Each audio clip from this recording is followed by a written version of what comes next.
ನಮಸ್ಕಾರ ಸ್ನೇಹಿತರೆ, intelligence bureau, ಕೇಂದ್ರ ಸರ್ಕಾರದ ಇಂಟೆಲಿಜೆನ್ಸ್ ಬ್ಯೂರೋ ಒಂದು ಡಿಪಾರ್ಟ್ಮೆಂಟ್ ಅಲ್ಲಿ ನಿಮಗೆ ಗ್ರೂಪ್ ಸಿ ಸಂಬಂಧಪಟ್ಟಂತೆ 4987 ಹುದ್ದೆಗಳು 10ನೇ ಕ್ಲಾಸ್ ಪಾಸ್ ಆಗಿರೋ ಸಾಕು. ಕನ್ನಡ ಕೂಡ ನಿಮಗೆ ಕಂಪಲ್ಸರಿ. ಕರ್ನಾಟಕದಲ್ಲಿ ಜಾಬ್ ತಗೋಬೇಕು ಅಂತಂದ್ರೆ ಕನ್ನಡ ಬರಲೇಬೇಕು ನಿಮಗೆ ಓದಕ್ಕೆ ಬರೆಯೋಕ್ಕೆ. ಸೊ ಡೀಟೇಲ್ ಆಗಿ ಡಿಸ್ಕಸ್ ಮಾಡೋಣ. ಪ್ರೀವಿಯಸ್ ಕಟ್ ಆಫ್ ಏನಿತ್ತು, ಇವಾಗ ಏನಿದೆ ಎಲ್ಲ ಕೂಡ ಡಿಸ್ಕಸ್ ಮಾಡೋಣ ಸ್ನೇಹಿತರೆ. ನೋಡಿ, ಆಲ್ರೆಡಿ SSC CHSL ಇದೆ, CGL ಇದೆ. ಸೊ CHSL ಕನ್ನಡದಲ್ಲಿದೆ. ಇದು ಕೂಡ very important, especially central government ಜಾಬ್ಸ್ಗಳಿಗೆ ಜಾಸ್ತಿ ಅಪ್ಲೈ ಮಾಡಿ ಸ್ನೇಹಿತರೆ. ಯಾಕಂದ್ರೆ ಸ್ಟೇಟ್ ಗೌರ್ಮೆಂಟ್ ಪರಿಸ್ಥಿತಿ ನಿಮಗೆ ಗೊತ್ತಿದೆ, ಹಾಗಾಗಿ this is very important. So total ನೋಡಿದ್ರೆ ಪ್ರೀವಿಯಸ್ ಇಯರ್ಸ್ ಹೋಲ್ಸ್ಕೊಂಡು ಲಾಸ್ಟ್ 2023 ಕಾಲ್ ಆಗಿತ್ತು. 1600 ಚಿಲ್ಲರೆ ಏನೋ ಇತ್ತು, 1600 ಚಿಲ್ಲರೆ ಪೋಸ್ಟ್ ಇತ್ತು. ಈ ಸಲ ಒಳ್ಳೆ ಪೋಸ್ಟ್ ಇದೆ ನೋಡಿ. ಬೆಂಗಳೂರಲ್ಲಿ ಬರೀತಕ್ಕಂಥವ್ರು ಏನೇನು ಗೊತ್ತಿರಬೇಕು, ಕನ್ನಡ ಅಂದ್ರೆ Bengaluru in the sense Bengaluru region ಅಂದ್ರೆ ಕರ್ನಾಟಕ, ಕನ್ನಡ, ತುಳು, ಬೇರಿ, ಕೊಂಕಣಿ, ನವಯಾತಿ ಅಂತ ಈ 4-5 ಲ್ಯಾಂಗ್ವೇಜ್ ಕೊಟ್ಟಿದ್ದಾನೆ. ಬಟ್ ಕನ್ನಡ, ಎಸ್, ಕನ್ನಡ ಕೂಡ ವೆರಿ ಇಂಪಾರ್ಟೆಂಟ್. ತುಳು ಅವರು ಕೂಡ ಬರೀಬಹುದು, ಕೊಂಕಣಿ ಅವರು ಕೂಡ ಕರ್ನಾಟಕದಲ್ಲಿ ಬರೀಬಹುದು. ನೋಡಿ, ಈ ಟೋಟಲ್ ವೇಕೆನ್ಸೀಸ್ ಏನಿದೆ ಐ ವಿಲ್ ಶೋ ಯು. 4987 ಇದೆ. ಅದರಲ್ಲಿ ಕರ್ನಾಟಕ ಅಂತ ತಗೊಂಡ್ರೆ ನಿಮಗೆ ಬೆಂಗಳೂರು ರೀಜನ್ ಇಲ್ಲಿ ಕರ್ನಾಟಕ 204 ಪೋಸ್ಟ್ಗಳಿದೆ. That is more than enough. ನೀವೆಲ್ಲ ಇಲ್ಲಿ ಏನು KPSC ಏನು ನಿಮಗೆ 1000 ಪೋಸ್ಟ್ ಬರುತ್ತಾ, ಇಲ್ಲೂ ಕೂಡ ಅಷ್ಟೇ ನೀವು ಅಪ್ಲೈ ಮಾಡಿರ್ತೀರ. So this is very important. So ದಯವಿಟ್ಟು ಬರೀರಿ. ಆ್ಯಂಡ್ ಇದು ಎಲ್ಲ ನಿಮಗೆ ಏನು SSC ಬ್ಯಾಂಕಿಂಗ್ ಸೇಮ್ ಪ್ಯಾಟರ್ನ್ ಇದೆ. ನಾನು ಎಲ್ಲ ಕೂಡ ಡೀಟೇಲ್ ತಿಳಿಸ್ಕೊಡ್ತೀನಿ. ಬೇಕಂದ್ರೆ ವಿಡಿಯೋ ಸರಣಿ ಕೂಡ ಇದ್ರ ಬಗ್ಗೆ ಮಾಡೋಣ ಸ್ನೇಹಿತರೆ. 10 ಪಾಸ್ ಆಗಿದ್ರೆ ಸಾಕು. ಏಜ್ 27 ಇಯರ್ಸ್, 18ರಿಂದ 20. ನಾನು ಅದನ್ನು ಕೂಡ ಹೇಳ್ತೀನಿ. ಇಲ್ಲಿ ಟೈರ್ 1, ಟೈರ್ 2 ಮತ್ತೆ ಇಂಟರ್ವ್ಯೂ ಅಂತ ಬರುತ್ತೆ, ಸೆಲೆಕ್ಷನ್ ಪ್ರೋಸೆಸ್. ಇದ್ರ ಬಗ್ಗೆ ಎಲ್ಲ ಡೀಟೇಲ್ ಆಗಿ ಡಿಸ್ಕಸ್ ಮಾಡ್ತೀನಿ. ಬಟ್ ಇಲ್ಲಿ ಏನಿದೆ ಅಂತಂದ್ರೆ ಸಿಂಪಲ್ ಇದೆ ಎಕ್ಸಾಮು. ನಾನು ಅದ್ರ ಬಗ್ಗೆ ಡಿಸ್ಕಸ್ ಮಾಡೋಕ್ಕಿಂತ ಮುಂಚೆ ಸ್ಯಾಲರಿ ಲೆವೆಲ್ ನೀವು ತಿಳ್ಕೊಳ್ಳಿ. ಸ್ಯಾಲರಿ ಲೆವೆಲ್ ಒಳ್ಳೆ ಸ್ಯಾಲರಿ ಲೆವೆಲ್ ಇದೆ. ಇದರಲ್ಲಿ MTS ಕೂಡ ಕಾಲ್ ಮಾಡ್ತಾರೆ ಇದರಲ್ಲಿ, ಈ ಸಲ ಮಾಡಿಲ್ಲ ಅಷ್ಟೇ. Okay, but security assistance is a very good job. ನೀವು ಇದ್ರ ಬಗ್ಗೆ ಕಂಪ್ಲೀಟ್ ಡೀಟೇಲ್ ಏನು ಅಫಿಷಿಯಲ್ ನೋಟಿಫಿಕೇಶನ್ ಇದೆ, ಅಫಿಷಿಯಲ್ ನೋಟಿಫಿಕೇಶನ್ ಆಲ್ರೆಡಿ ನಮ್ಮ ಟೆಲಿಗ್ರಾಮ್ ಶೇರ್ ಮಾಡಿದ್ದೀವಿ. ಟೆಲಿಗ್ರಾಮ್ ಜಾಯಿನ್ ಮಾಡಿ ಅಥವಾ ಇನ್ಸ್ಟಾಗ್ರಾಮ್ನ ಫಾಲೋ ಮಾಡ್ಕೊಳ್ಳಿ. ನಾವಲ್ಲಿ ಕೂಡ ಇನ್ಫಾರ್ಮೇಷನ್ ಶೇರ್ ಮಾಡ್ತೀವಿ. ಪುನೀತ್ ಫೋರಮ್ ಸರ್ಚ್ ಮಾಡಿದ್ರೆ ಇರುತ್ತೆ, ಸಿಂಬಲ್ ಇರೋದು ಸಿಗುತ್ತೆ. ತಾವು ಇಲ್ಲಿ ಜಾಯ್ನ್ ಆಗ್ಬೋದು ಸ್ನೇಹಿತರೆ. ಓಕೆ, ಈಗ ಡೀಟೇಲ್ ಆಗಿ ತಿಳ್ಕೊತಾ ಹೋಗೋಣ ಒಂದು ಕಡೆಯಿಂದ. ನೋಡಿ, it is A group C non gazetted non ministerial post. General central service ಅಡಿಯಲ್ಲಿ ಬರುತ್ತೆ, ಸೆಂಟ್ರಲ್ ಗೌರ್ಮೆಂಟ್ ಅಡಿಯಲ್ಲಿ ಬರುತ್ತೆ. 21,769,100 ತನಕ ಒಂದು ಅಂದ್ರೆ ಅದರಲ್ಲಿ ಬೇರೆ ಬೇರೆ ಕ್ಯಾಟಗರಿ ಬರುತ್ತೆ. ಒಳ್ಳೆ ಸ್ಯಾಲರಿ ಇದೆ. 10th ಪಾಸ್ ಆಗಿದ್ರೆ ಸಾಕು. ಮತ್ತೆ ನೀವು ಈ ಸ್ಟೇಟಲ್ಲಿ ನೀವು ಯಾವ ಸ್ಟೇಟ್ ಅಡಿಯಲ್ಲಿ ಅಪ್ಲೈ ಮಾಡ್ತೀರಾ ಅದರಲ್ಲಿ ನೀವು ಅದರ ಒಂದು ನಾ ಸ್ಟೇಟಲ್ಲಿ ಇದ್ದೀನಿ ಡೊಮಿಸೈಲ್ ಸರ್ಟಿಫಿಕೇಟ್ ಅಂತ ಇರುತ್ತೆ. ನನ್ನ ಆ ಒಂದು ರಾಜ್ಯದ ನಿವಾಸಿ ಅಂತ ಅದು ತಗೋಬೇಕಷ್ಟೇ. ಓಕೆ, ಸೊ ವೆರಿ ಇಂಪಾರ್ಟೆಂಟ್ ಇದು. ಮತ್ತೆ ಆ ರಾಜ್ಯದಲ್ಲಿ ಈಗ ಬೇರೆಯವರು ಬೇಕಾದ್ರೆ ಅಪ್ಲೈ ಮಾಡ್ಬೋದು ಈ ರಾಜ್ಯದಲ್ಲಿ, ಆದರೆ ಅವ್ರಿಗೆ ಓದಕ್ಕೆ ಬರೆಯೋಕ್ಕೆ ಎಲ್ಲ ಬರೀಬೇಕು. ಯಾಕೆಂತಂದ್ರೆ ಮುಂದೆ ನಾನು ಹೇಳ್ತಾ ಹೋಗ್ತೇನೆ. ಏಜು 18ರಿಂದ 27, 17/8/2025 ಲಾಸ್ಟ್ ಸ್ನೇಹಿತರೆ. ಆ್ಯಂಡ್ 18ರಿಂದ 27 ಅಂದ ತಕ್ಷಣ ಇದರಲ್ಲಿ OBCಗೆ SC STಗೆ 5 ವರ್ಷ 3 ವರ್ಷ +5 +3 ಯಾರಿಗೆ OBCಗೆ, +5 ಯಾರಿಗೆ SC ಮತ್ತು STಗೆ, ಮತ್ತೆ ಬೇರೆ ಬೇರೆ ಒಂದು category as per government norms ಏನಿದೆ, ಫಿಸಿಕಲ್ ಹ್ಯಾಂಡಿಕ್ಯಾಪ್ 10 ವರ್ಷ ಅವೆಲ್ಲ ಏನಿದೆ ಅದು ಇಲ್ಲಿ ಅಪ್ಲಿಕೇಬಲ್ ಇದೆ. ಅವರಂಥವ್ರು ಕೂಡ ಅಪ್ಲಿಕೇಬಲ್ ಆಗುತ್ತೆ, ಅವರು ಕೂಡ ಅಪ್ಲೈ ಮಾಡ್ಬೋದು. ಇನ್ನು ನಾನು ಇದ್ರ ಬಗ್ಗೆ ನಾನು ಹೇಳ್ತಾ ಹೋಗ್ತಾ ಇದ್ದೆ. ಇಲ್ಲಿ ನೋಡಿ, ಎಕ್ಸಾಮಿನೇಷನ್ ಫೀಸ್ ಇದೆಯಲ್ಲ, ವುಮೆನ್ಗೆ ಫ್ರೀ ಇದೆ. ವುಮೆನ್ ಆ್ಯಂಡ್ ಅವ್ರಿಗೆ ಫ್ರೀ ಇದೆ. ಆ್ಯಂಡ್ ಫಿಸಿಕಲ್ ಹ್ಯಾಂಡಿಕ್ಯಾಪ್ ಫ್ರೀ ಇದೆ.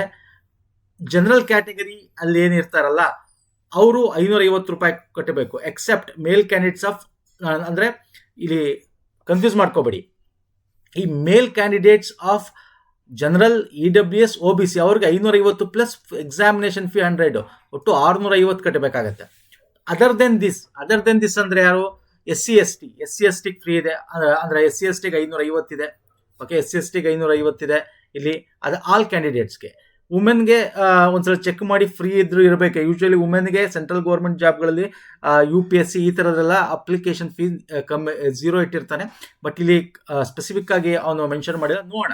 ಬಟ್ ಇಟ್ ಈಸ್ ಲೆಸ್, ಅಂದರೆ ಕಂಪೇರೇಟಿವ್ಲಿ KPSCಗೆ ನಾವು ಮಾಡಿದ್ರೆ ಇಟ್ ಈಸ್ ಲೆಸ್ ಅಂತಲೇ ಹೇಳ್ಬೋದು. ಆ್ಯಂಡ್ ಒಳ್ಳೆ ಜಾಬು ಕೂಡ. ನೀವು ಕರ್ನಾಟಕದಲ್ಲಿ ಕೂಡ ನೀವು ಕೆಲಸ ಮಾಡ್ಬೋದು. ಕರ್ನಾಟಕದಲ್ಲಿ ನಿಮ್ಮ ಜಾಬ್ ಇರುತ್ತೆ. ಕರ್ನಾಟಕನ ಬೆಂಗಳೂರು ರೀಜನ್ನ ಸೆಲೆಕ್ಟ್ ಮಾಡ್ಕೊಂಡು ಅಪ್ಲೈ ಮಾಡಿದ್ರೆ. ಆ್ಯಂಡ್ ಸೆಲೆಕ್ಷನ್ ಪ್ರೊಸೆಸ್ ಇಷ್ಟೇ. ನಾನು ಹೇಳ್ದೆ ಟೈರ್ 1 ಅಂದರೆ ಪ್ರಿಲಿಮ್ಸ್ ಮೇನ್ಸ್ ಅಂತೀವಲ್ಲ ಆ ಥರ. ಬಟ್ ಇಲ್ಲಿ ದಯವಿಟ್ಟು ಇದನ್ನು ಕ್ಲೀನಾಗಿ ಅರ್ಥ ಮಾಡ್ಕೊಳ್ಳಿ. ಇಲ್ಲಿ ಟೈರ್ 1ನಲ್ಲಿ ನಿಮಗೆ ಕಂಪ್ಯೂಟರ್ ಬೇಸ್ಡ್ ಟೆಸ್ಟ್ ಇದೆ, ಟಿಕ್ ಮಾಡೋದು. ಜನರಲ್ ಅವೇರ್ನೆಸ್ ಅಂದರೆ GA ಅಂದರೆ ಕರೆಂಟ್ ಅಫೇರ್ ರಿಲೇಟೆಡ್ ಇರುತ್ತೆ ಸ್ವಲ್ಪ. ಓಕೆ, ಕ್ವಾಂಟಿಟಿವ್ ಆಪ್ಟಿಟ್ಯೂಡ್ ಅಂದರೆ ಮೆಂಟಲ್ ಎಬಿಲಿಟಿ ಅಂತೀವಲ್ಲ ಅದಿರುತ್ತೆ. ಅನಲಿಟಿಕಲ್ ಎಬಿಲಿಟಿ, ಒಂದಷ್ಟು ಲಾಜಿಕಲ್ ರೀಸನಿಂಗ್, ಒಂದಷ್ಟು ಫಿಗರ್ಸು, ಅದನ್ನು ಹೆಂಗೆ ಕಂಪ್ಲೀಟ್ ಮಾಡೋದು, ಇದೆಲ್ಲ ಸಿಂಪಲ್ ಆಗಿರುತ್ತೆ. ನಾನು ಬೇಕಾದ್ರೆ ಇದಕ್ಕೆ ವಿಡಿಯೋ ಸರಣಿ ಬೇಕಾದ್ರೆ ಮಾಡೋಣ. ಇದಾದಮೇಲೆ ಕಮೆಂಟ್ ಮಾಡಿ, ಹೆಚ್ಚು ಬೇಕು ಅಂದರೆ ಬೇಕಾದ್ರೆ ಮಾಡೋಣ. ನಾವು SSC CHSLಗೆ ಆಲ್ರೆಡಿ ಮಾಡ್ತಾ ಇದ್ದೀವಿ, ಅದಕ್ಕೆ ಸಪ್ರೇಟ್ ಪ್ಲೇಲಿಸ್ಟೇ ಮಾಡಿದ್ದೀವಿ. ಇಂಗ್ಲೀಷ್ ಲಾಂಗ್ವೇಜ್ ಮತ್ತು ಜನರಲ್ ಸ್ಟಡೀಸ್ ಅಂತ. ಜನರಲ್ ಸ್ಟಡೀಸ್ ಅಂದರೆ ನಿಮಗೆ ಇತಿಹಾಸ, ಭೂಗೋಳ, ಅದರಲ್ಲಿ ಒಂದು 20 ಕ್ವಶನ್ಸ್ ಎಲ್ಲನೂ ಟೋಟಲ್ 100 ಮಾರ್ಕ್ಸ್. ಇದ್ರ ಮೇಲೆ ನಿಮ್ಗೆ ಕಟ್ ಆಫ್ ಕೊಡ್ತಾರೆ. ಟೈರ್ 2 ಇದ್ರಲ್ಲಿ ಸೆಲೆಕ್ಟ್ ಆದರೂ ಟೈರ್ 2 ಹೋಗ್ತಾರೆ. ಇದು 1:10 ಸೆಲೆಕ್ಟ್ ಮಾಡ್ತಾರೆ. ಟೈರ್ 2ಗೆ ಹೋದರೆ ನಿಮಗೆ ನಾನು ಇಲ್ಲಿ ಡೀಟೇಲ್ ಆಗಿ ಹೇಳ್ತೀನಿ. ಈ ಟೈರ್ 1 ಏನಿದೆ ಜಸ್ಟ್ ಟಿಕ್ ಮಾಡೋದು ಕಂಪ್ಯೂಟ್ರಲ್ಲಿ. ಟೈರ್ 2 ಇದೆಯಲ್ಲ ಸ್ನೇಹಿತರೆ, 1 ಅವರ್ 100 ಮಾರ್ಕ್ಸು. ಇಲ್ಲಿ ಎಷ್ಟು ಕ್ವಶನ್? 100 ಕ್ವಶನ್ಸ್ ಇರುತ್ತೆ. ಟೈರ್ 2 ಅನ್ನೋದೇನಿದೆ ಇದ್ರ ಮೇಲೆ ಸೆಲೆಕ್ಟ್ ಆಗ್ತಾರಲ್ಲ ಅವರು, ಇದನ್ನು ಕ್ಲಿಯರ್ ಮಾಡಿದ್ರೆ ಸಾಕು. This is very very important. ತುಂಬ ಕಾಂಪಿಟೇಷನ್ ಇರುತ್ತಲ್ಲ, ಹಾಗಾಗಿ ಇದನ್ನು ಕ್ಲಿಯರ್ ಮಾಡಿದ್ರೆ ಸಾಕು. ಮಾಡಿದ್ರೆ ಅಲ್ಲಿ ಟ್ರಾನ್ಸ್ಲೇಷನ್ ಇರುತ್ತೆ. 500 ವರ್ಡ್ಸ್ಗಳು ಕೊಟ್ಟಿರ್ತಾರೆ, 500 ಪದಗಳ ಒಂದು ಪ್ಯಾಸೇಜ್ ಥರ ಕೊಟ್ಟಿರ್ತಾರೆ. ಅದು ಕನ್ನಡ, ನೀವು ಕನ್ನಡ ಲ್ಯಾಂಗ್ವೇಜ್ ಅಂದರೆ ಕನ್ನಡಕ್ಕೆ ಟ್ರಾನ್ಸ್ಲೇಟ್ ಮಾಡಬೇಕು, ಮತ್ತು ಇನ್ನೊಂದು ಕನ್ನಡದಿಂದ ಇಂಗ್ಲೀಷ್ ಟ್ರಾನ್ಸ್ಲೇಟ್ ಮಾಡಬೇಕು. ಈ ಥರ 50 ಮಾರ್ಕ್ಸ್ ಇರುತ್ತೆ 1 hour. And this is not for selective process. It is ಏನೋ ಒಂದು ರೀತಿ ನಿಮಗೆ ಜಸ್ಟ್ ಪಾಸ್ ಆದರೆ ಸಾಕಿದು, ಇದನ್ನ ಕೌಂಟ್ ಮಾಡ್ಕೊಳ್ಳಲ್ಲ ನಿಮ್ಮ ಫೈನಲ್ ಸೆಲೆಕ್ಷನ್ಗೆ. ಟೈರ್ 3 ಬಂದು ಇಂಟರ್ವ್ಯೂ, ಪರ್ಸನಾಲಿಟಿ ಟೆಸ್ಟ್ ಅಂತೀವಿ. ಇದು 50 ಮಾರ್ಕ್ಸು. ಓಕೆ, ನಾನು ನಿಮಗೆ ಇಲ್ಲಿ ತೋರಿಸ್ತಾ ಹೋಗ್ತೀನಿ. ನೋಡಿ ಮಿನಿಮಮ್ 30 ಮಾರ್ಕ್ಸ್ ತೆಗಿಬೇಕು. 28, 25 SC/STಗೆ, EWSಗೆ 30, 100ಕ್ಕೆ. ದಿಸ್ ಈಸ್ ದ ಒಂದು 100 ಔಟ್ ಆಫ್ ನೀವು ಮಿನಿಮಮ್ ಇಷ್ಟು ತೆಗೆದಿದ್ರೆ ನೀವು ಕಟ್ ಆಫ್ ಕ್ಲಿಯರ್ ಮಾಡ್ದಂಗೆ ಇಲ್ಲಿ ಕೊಟ್ಟಿರೋ ಪ್ರಕಾರ. ಒಂದು ಇನ್ನೊಂದು ಟೈರ್ 2 ಅಂತ ನಾನು ನಿಮ್ಗೆ ಏನು ಹೇಳಿದೆ, tyre 2 is qualifying in nature. ಅಂದರೆ 50 ಮಾರ್ಕ್ಸ್ 20 ತೆಗೆದ್ರೆ ಆಯಿತು. ಇಲ್ಲಿದೆಯಲ್ಲ, ಇಲ್ಲಿ 50 ಮಾರ್ಕ್ಸ್ಗೆ ನೀವು 20 ತೆಗೆದ್ರೆ ಆಯಿತು. ಅಂದರೆ ಇದನ್ನು ನಿಮಗೆ ಫೈನಲ್ ನಿಮ್ಮ ಸೆಲೆಕ್ಷನ್ಗೆ ಕೌಂಟ್ ಮಾಡಲ್ಲ. ನಿಮಗೆ ಕೌಂಟ್ ಮಾಡೋದು ಯಾವುದು? ಇಲ್ಲಿ 100 ಮಾರ್ಕ್ಸ್ಗೆ ಏನಿದೆಯಲ್ಲ ಇದು, ಮತ್ತು ಇಲ್ಲಿ 50 ಮಾರ್ಕ್ಸ್ ಏನಿದೆಯಲ್ಲ ಇದು. 50 ಮಾರ್ಕ್ಸ್ ಏನಿದೆ ಅದು ನಿಮಗೆ ಮಿನಿಮಮ್ ಅಲ್ಲೂ ಕೂಡ 20 ತೆಗಿಬೇಕು. ಇಂಟರ್ವ್ಯೂ ಇದೆಯಲ್ಲ, ಇಲ್ಲೂ ಕೂಡ ಮಿನಿಮಮ್ 20 ತೆಗೆದ್ರೆ ಫೈನಲ್ ನಿಮ್ಗೆ ಸೆಲೆಕ್ಷನ್. ಅಂದರೆ 20 ಮೇಲೆ ತೆಗೆದಿದ್ರೆ ನೀವು, ಪ್ಲಸ್ ಇಲ್ಲಿರೋ ಮಾರ್ಕ್ಸು, ಇದನ್ನು ಕೌಂಟ್ ಮಾಡಿ ನಿಮಗೆ ಏನು ಮಾಡ್ತಾರೆ, ನಿಮಗೆ ಕಟ್ ಆಫ್ನ ಮಾಡ್ತಕ್ಕಂಥದ್ದು. ಬಟ್ ನಿಮಗೆ ಈ ಇಂಟರ್ವ್ಯೂನು ಅಷ್ಟು ಇಂಪಾರ್ಟೆಂಟ್ ಆಗಲ್ಲ. ಬಟ್ ಇಲ್ಲಿದೆಯಲ್ಲ, ಇದು ಜಸ್ಟ್ ನೀವು 20 ಮಾರ್ಕ್ಸ್ ತೆಗೆದು ಬಿಟ್ರೆ ಆ್ಯಂಡ್ ಇದು ಕ್ಲಿಯರ್ ಮಾಡಿ ಈ ಸ್ಟೇಜಿಗೆ ಬಂದ್ಬಿಟ್ಟಿದ್ರೆ, ಆ್ಯಂಡ್ ಪರ್ಸನಾಲಿಟಿ ಇಂಟರ್ವ್ಯೂ ಇದೆಯಲ್ಲ, ದಿಸ್ ಇಸ್ ಮೋಸ್ಟ್ ಈಸಿ ಇರುತ್ತೆ. ಓಕೆ, ಸೊ ತಲೆ ಕೆಡ್ಸ್ಕೊಳ್ಳೋ ನೆಸಿಟಿ ಇರಲ್ಲ. ಬಟ್ ಕಾನ್ಫಿಡೆನ್ಸ್ ಇರಬೇಕು. ಹಂಗಂದ್ಬಿಟ್ಟು ನಾನು ಹೆಂಗೋ ಬರ್ತೇನೆ ಅಂತಲ್ಲ, ಕಾನ್ಫಿಡೆನ್ಸ್ ಇರಬೇಕು. ಅವ್ರು ಕೇಳೋದಕ್ಕೆ ಉತ್ತರ ಕೊಡಬೇಕು. ಅಷ್ಟು ಡಿಫಿಕಲ್ಟಿ ಇರಲ್ಲ. 20 ಮಾರ್ಕ್ಸ್ ತೆಗೆದು ಡಿಫಿಕಲ್ಟಿ ಇರಲ್ಲ, ಎಸ್ಪೆಷಲ್ ಟೈರ್ 3. ಯಾಕಂದರೆ ಇಲ್ಲಿ ಕಾಂಪಿಟೇಷನ್ ಲೆವೆಲ್ ಕಮ್ಮಿ, ಇಲ್ಲಿ ಕಾಂಪಿಟೇಷನ್ ಲೆವೆಲ್ ಜಾಸ್ತಿ. ನಿಮಗೆ ಇಲ್ಲಿ ಸೆಲೆಕ್ಟ್ ಆಗಿರೋದು 1:10 ಪೋಸ್ಟಲ್ಲಿ ನಿಮ್ಗೆ ತಗೋತಾರೆ. ಅಂದರೆ ಈಗ 4,900 ಚಿಲ್ಲರೆ ಅಂದರೆ 5,000 ಅಂದ್ಕೊಂಡ್ರೆ ನಿಮಗೆ 1:10 ಅಂದರೆ 50,000 ಜನ ತನಕ ಟೈರ್ 2 ತಗೋತಾರೆ. ಹಂಗಾಗಿ ಇದು ನೀವು ಫಸ್ಟ್ ಕ್ಲಿಯರ್ ಮಾಡ್ಕೊಂಬಿಟ್ರೆ ಆಯಿತು. Okay, fine. ಇಲ್ಲಿ ಇದಾದ್ಮೇಲೆ ಏನಿದೆ ಸ್ನೇಹಿತರೆ, ನಿಮಗೆ ನೆಕ್ಸ್ಟ್ ಬರ್ತಕ್ಕಂಥದ್ದು ನಾನು ಇಲ್ಲಿ ಹೇಳ್ತಾ ಹೋಗ್ತೀನಿ ನೆಗೆಟಿವ್ ಮಾರ್ಕ್ಸ್ ಬಗ್ಗೆ. ಎಸ್, ನೆಗೆಟಿವ್ ಮಾರ್ಕ್ಸ್ ಇದೆ ಇದರಲ್ಲಿ. ಟೈರ್ 1 ನಿಮಗೆ 1/4 ಮಾರ್ಕ್ಸು, 1 ಮಾರ್ಕ್ಸ್ ತಪ್ಪಾದರೆ 1/4 ಮಾರ್ಕ್ಸ್ ನೆಗೆಟಿವ್ ಇದೆ, ಅದು ಗೊತ್ತಿರಬೇಕು ನಿಮಗೆ. ಆ್ಯಂಡ್ ಇಲ್ಲಿ ನಾನು ಟೈರ್ 2 ನಿಮ್ಗೆ ಹೇಳಿದ್ನಲ್ಲ, ಆ ಪ್ಯಾಸೇಜ್ನ ಕನ್ನಡಕ್ಕೆ ಬರೆಯೋದು ಅಥವಾ ಕನ್ನಡದಿಂದ ಇಂಗ್ಲೀಷ್ಗೆ ಬರೆಯೋದು, ನೀವು ಕನ್ನಡ ತೊಗೊಂಡಿದ್ರೆ. ಸೊ ಅದು ಒಂದು ನಿಮ್ಗೆ ಕೊಟ್ಟಿರುತ್ತೆ, ಅದನ್ನು ನೋಡ್ಕೋಬೇಕಾಗತ್ತೆ ಅಷ್ಟೇ. ಸೊ ಇದು ವೆರಿ ಇಂಪಾರ್ಟೆಂಟು. ಇನ್ನು ನೀವು ಎಕ್ಸಾಮಿನೇಷನ್ ಎಲ್ಲಿ ಬರೀತೀರಾ ಅಂತ. ಎಕ್ಸಾಮಿನೇಷನ್ ನೋಡಿ, ಕರ್ನಾಟಕದ ರೀಜನ್ ಮಾತ್ರ ಅಲ್ಲಿ ತೋರಿಸ್ತಾ ಇದ್ದೀನಿ ನಾನು. ಬೆಳಗಾವಿ, ಬೆಂಗಳೂರು, ಹುಬ್ಬಳ್ಳಿ, ಮಂಗಳೂರು, ಮೈಸೂರು, ಶಿವಮೊಗ್ಗ, ಉಡುಪಿ, ಇಷ್ಟು ರೀಜನಲ್ಲಿದೆ. ನೀವು ಯಾವ್ದು ಬೇಕಾದ್ರೂ ಸೆಲೆಕ್ಟ್ ಮಾಡ್ಕೋಬೋದು. ಓಕೆ, ಫಾರ್ ಟೈರ್ 1, ಟೈರ್ 2ಗೆ ವೆರಿ ಇಂಪಾರ್ಟೆಂಟ್ ಇದು.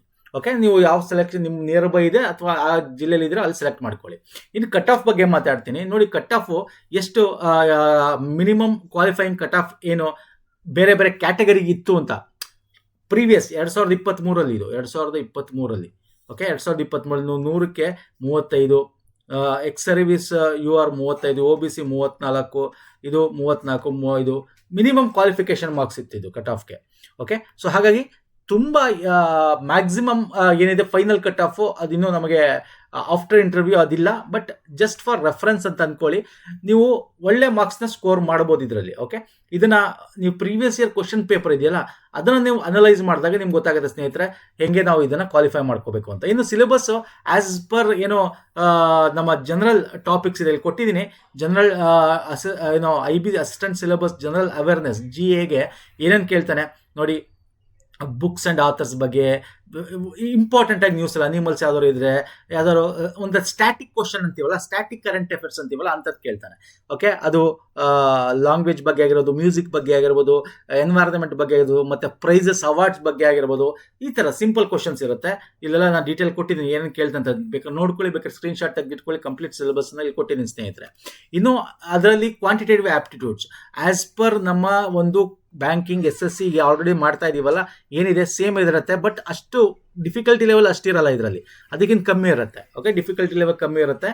ಇವನ್ ಇಂಗ್ಲೀಷು ಅಷ್ಟೇ ಸೇಮ್, ನಾವೇನು ಗ್ರೂಪ್ ಸಿಗೆ ನಾವು KPSC ಮಾಡ್ತಾ ಇದೀವಲ್ಲ ಅಥವಾ ಬ್ಯಾಂಕಿಂಗಲ್ಲಿ ಇದೆಯಲ್ಲ ಸೇಮ್ ಸಿಲೆಬಸ್ಸು ಸೇಮ್ ಪ್ಯಾಟರ್ನಲ್ಲಿ ಇರುತ್ತೆ. ಆ್ಯಂಡ್ ರೀಸನಿಂಗ್ ಅದು ಕೂಡ ಸೇಮ್ ಇರುತ್ತೆ. ಇಲ್ಲಿ ಕೊಟ್ಟಿದ್ದೀನಿ ನೋಡ್ಕೊಳ್ಳಿ ಸಿಲೆಬಸ್ಸು, ನಾನು ಎಲ್ಲ ಓದಕ್ಕೆ ಹೋಗಲ್ಲ ಇಲ್ಲಿ. ಆ್ಯಂಡ್ ಇಲ್ಲಿ ಏನು ಒಂದು ಅಡ್ವಾಂಟೇಜು ಅಂದರೆ ಕನ್ನಡ ಸೆಕೆಂಡ್ ಟೈರ್ಗೆ ಏನು ಬರ್ತಿಲ್ಲ ಕನ್ನಡ ಬರೆಯೋರಿಗೆ, ಫಸ್ಟ್ ಟೈರ್ 1 ನಿಮ್ಗೆ ಇಂಗ್ಲೀಷಲ್ಲೇ ಇರುತ್ತೆ ಕ್ವಶನ್ ಪೇಪರ್ ಅಲ್ವಾ, ಟೈರ್ 2 ನೀವೇನು ಕನ್ನಡ ಸೆಲೆಕ್ಟ್ ಮಾಡ್ಕೊಂಡಿರ್ತೀರಲ್ವಾ, ಸೊ ಅಲ್ಲಿ ನೀವು ಕನ್ನಡ ಬರೀಲೇಬೇಕು. ಸೊ ಬೇರೆ ರಾಜ್ಯದಲ್ಲಿ ಬರೆಯೋಕ್ಕಾಗಲ್ಲ, ಬಂದರೂ ಕೂಡ ಅವ್ರು ಇಲ್ಲಿದ್ದು ನೆನೆಸಿ ಅವ್ರು ಕನ್ನಡ ಬಂದಿದ್ದರೆ ಮಾತ್ರ ಅವ್ರು ಬರೆಯೋಕ್ಕೆ ಸಾಧ್ಯ. ಹಾಗಂತ ಈಗ ಹೆಂಗೆ ನಾವು IBPS PO SBI ಬೇರೆ ರಾಜ್ಯದಲ್ಲಿ ಬಂದು ಬರೀತಿಲ್ಲ, ಹಂಗೆ ಬರೆಯೋಕ್ಕಾಗಲ್ಲ. ಸೊ ಹಾಗಾಗಿ this is very important. Book list ಬೇಕು ಅಂತಂದರೆ ನಾನು ಇಲ್ಲೆಲ್ಲ ಕೊಟ್ಟಿದ್ದೀನಿ, but not necessary book list. ಇದು ಹೆಂಗೆ ಸಾಲ್ವ್ ಮಾಡ್ತಿರಲ್ಲ, ದ ಫಾಸ್ಟ್ ಟ್ರಿಕ್ಸ್ ಇದೆಯಲ್ಲ, ದಟ್ ಈಸ್ ಬುಕ್ಕಲ್ಲಿ ನಿಮ್ಗೆ ಕ್ವಶನ್ಸ್ಗಳು ಸಿಗ್ತವೆ, ಅಲ್ಲಿ ನಿಮಗೆ ನಾರ್ಮಲ್ ಮೆಥಡ್ ಹೇಳ್ಕೊಟ್ಟಿರ್ತಾರೆ, ನೀವು ಶಾರ್ಟ್ ಮೆಥಡಲ್ಲಿ ಫಾಸ್ಟ್ ಕ್ಯಾಲ್ಕುಲೇಷನ್ನು, ಸೊ ಇದು ಕಲಿಬೇಕು. ಹಾಗಾಗಿ ಒಂದಷ್ಟು ನೀವು ಪ್ರಾಕ್ಟೀಸ್ಗಳು ಮಾಡಬೇಕಾಗತ್ತೆ, ಪ್ರೀವಿಯಸ್ ಇಯರ್ ಕ್ವಶನ್ನ ಸಾಲ್ವ್ ಮಾಡಬೇಕಾಗತ್ತೆ. ಒಂದಷ್ಟು ನೀವು ಏನು ಮಾಡಬೇಕಾಗತ್ತೆ, ಕೀ ಆನ್ಸರ್ಸ್ಗಳನ್ನ ಇಟ್ಕೊಂಡು ಪ್ರೀವಿಯಸ್ ಇಯರ್ ಕ್ವಶನ್ಸ್ಗಳನ್ನ ನೋಡಿಕೊಂಡು ಜೊತೆಗೆ ಒಂದು ಮಾಕ್ ಟೆಸ್ಟ್ಗಳನ್ನ ತೊಗೊಂಡ್ರೆ ನೀವು ಬೇಗ ಇದನ್ನು ಕ್ಲಿಯರ್ ಮಾಡೋ ಸಾಧ್ಯತೆ ಇದೆ. ಆ್ಯಂಡ್ ಒಳ್ಳೆ ಸ್ಯಾಲ್ರಿ ಇದೆ, ಹಾಗಾಗಿ ನೋಡ್ಕೋಬೋದು. ಆ್ಯಂಡ್ ಲಿಂಕ್ ಅಪ್ಲೈ ಮಾಡೋಕ್ಕೆ ನೋಡಿ, ಇದು ನಾಳೆಯಿಂದ ಅಪ್ಲೈ ಮಾಡೋದಂದರೆ 26th ನಿಮಗೆ ಜುಲೈಯಿಂದ ಏನೋ ಲಿಂಕ್ ಓಪನ್ ಆಗುತ್ತೆ, 26th ಇಂದ ಏನೋ ಓಪನ್ ಆಗುತ್ತೆ. ಸೊ ನೋಡೋಣ, ನಾನು ಇಲ್ಲಿ ಲಿಂಕ್ ಓಪನ್ ಆದಾಗ ನಾನು ಲಿಂಕ್ ಕೊಟ್ಟಿರ್ತೀನಿ ಡಿಸ್ಕ್ರಿಪ್ಷನ್ ಬಾಕ್ಸಲ್ಲಿ ಅಪ್ಲೈ ಮಾಡೋಕ್ಕೆ ನಿಮಗೆ. ಓಕೆ, ಡೈರೆಕ್ಟ್ ಲಿಂಕ್ ಓಪನ್ ಅಂದರೆ ಆಕ್ಟಿವ್ ಆದ ತಕ್ಷಣ ಕೊಡ್ತೀವಿ, ಅಥವಾ ನಮ್ಮ ಟೆಲಿಗ್ರಾಮಲ್ಲಿ ಶೇರ್ ಮಾಡ್ತೀವಿ, ಅಲ್ಲೂ ಕೂಡ ತಾವು ಜಾಯ್ನ್ ಆಗ್ಬೋದು, ನೋಡ್ಕೋಬೋದು. ಓಕೆ, ಸೊ ನೆಕ್ಸ್ಟ್ ವಿಡಿಯೋ ಪುನಃ ಸಿಗ್ತೀನಿ. ಎನಿ ಡೌಟ್ಸ್ ಇದೆ ಕಮೆಂಟ್ ಸೆಕ್ಷನ್ ಕಮೆಂಟ್ಸ್ ಮಾಡಿ. ಆ್ಯಂಡ್ ಇದಕ್ಕೆ ವಿಡಿಯೋ ಸರಣಿಗಳು ಬೇಕಾ ಹೇಳಿ, ವಿಡಿಯೋ ಸರಣಿಗಳು ಮಾಡೋಣ ಸ್ನೇಹಿತರೆ. ಓಕೆ, ಲಿಂಕ್ ನಾನು ಡಿಸ್ಕ್ರಿಪ್ಷನ್ ಬಾಕ್ಸಲ್ಲಿ ಕೊಟ್ಟಿರ್ತೀನಿ. ಓಕೆ, ನೋಡ್ಕೊಳ್ಳಿ. ನೆಕ್ಸ್ಟ್ ವಿಡಿಯೋ ಪುನಃ ಸಿಗ್ತೀನಿ. ನಮಸ್ಕಾರ, ಧನ್ಯವಾದಗಳು. ಥ್ಯಾಂಕ್ ಯು ಸೋ ಮಚ್ ಸ್ನೇಹಿತರೆ.